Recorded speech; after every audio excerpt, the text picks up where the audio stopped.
नमस्कार, मी उर्मिला आगरकर. कर्णबधिरांचे शिक्षण आणि स्पीच थेरपी या माझ्या यूट्यूब चॅनलमध्ये आपणा सर्वांचं मनापासून खूप खूप स्वागत आहे. लौकिकला आज मी खेळ घेणार आहे. पूर्वी आम्ही लहान असताना हा खेळ खेळायचो.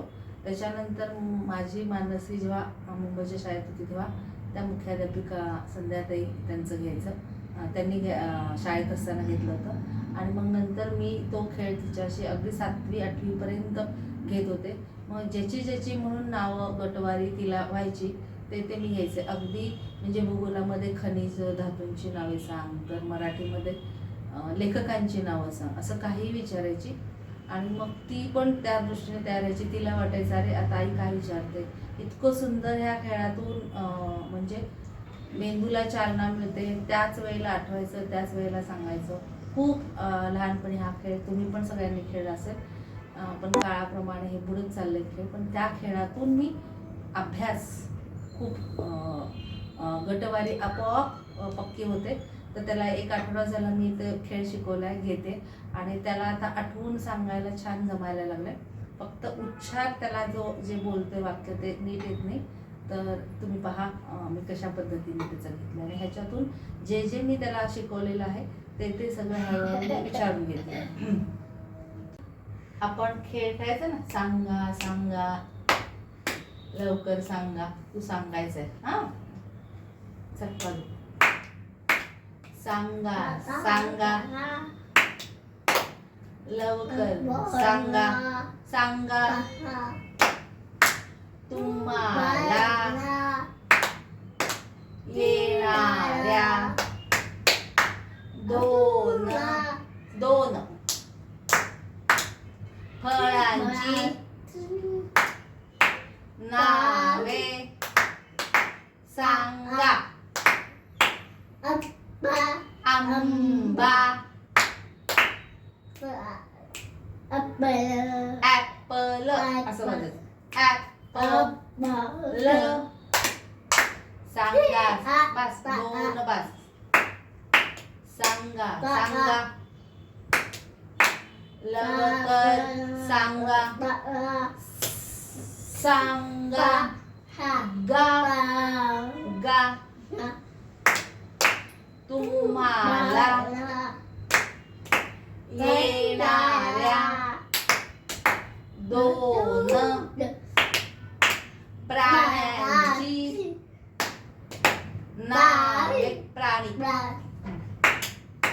सांगा. प्राणी वाघ, माकड.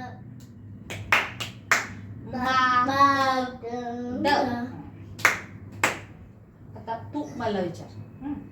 आता त्याला प्राणी, पक्षी, फळं, फुलं, भाज्या हे झालेले. तर अजून एक विचारते मी. सांगा सांगा लवकर सांगा तुम्हाला येणाऱ्या 2 रंगांची रंगांची.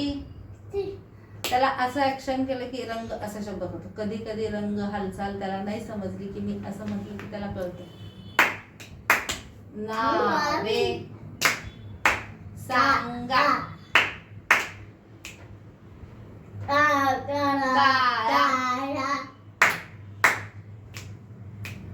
काळा, पांढरा,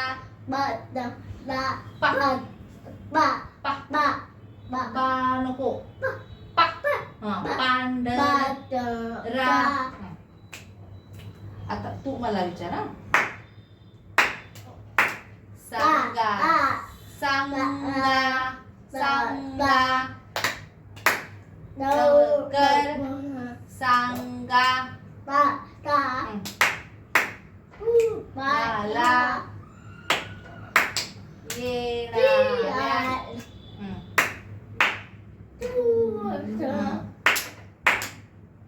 काय विचारतो? 2 काय? भाज्यांची नावे सांगा. मी सांगते ना भाज्यांची नावे, तू मला विचारलं ना, आता मी सांगते. मेथी, बटाटा. समजलं? अशा प्रकारे जेवढं म्हणून वर्गवारी होत जाती. मग वाहनांची नावं, असं खूप छान खेळ मग त्यांना पण येते. आणि आपण अचानक विचारल्यानंतर असं करताना ते सांगायचं नाही, असं करताना आठवायचंय. इतका सुंदर खेळ आहे आणि ह्याच्यातून खूप साऱ्या गोष्टी तुम्ही विचारू शकता. अगदी मुलांची नावं, मुलींची नावं, काहीही. आणि अशा पद्धतीने त्यांच्या मेंदूला पण चालना. आणि जे तोंडी विचारायचे अभ्यास बसून कंटाळा येतो, ह्याची नावं सांग, त्याची नावं सांग, तर ह्याच्यातून घेता येतं. तर अशा तुम्हाला कसं वाटलं, आवडलं तर जरूर लाईक करा. आणि अशा पालकांपर्यंत, कर्णबधिर मुलांच्या पालकांपर्यंत शेअर करायला विसरू नका. तुमच्या शेअरमुळं एखाद्या पालकाला मार्गदर्शन मिळेल, हा एवढाच माझा हेतू आहे हा व्हिडिओ करण्याचा सुद्धा. तर तुम्ही माझे व्हिडिओ बघताय, तर त्यासाठी मी तुमची खूप खूप आभारी आहे. धन्यवाद.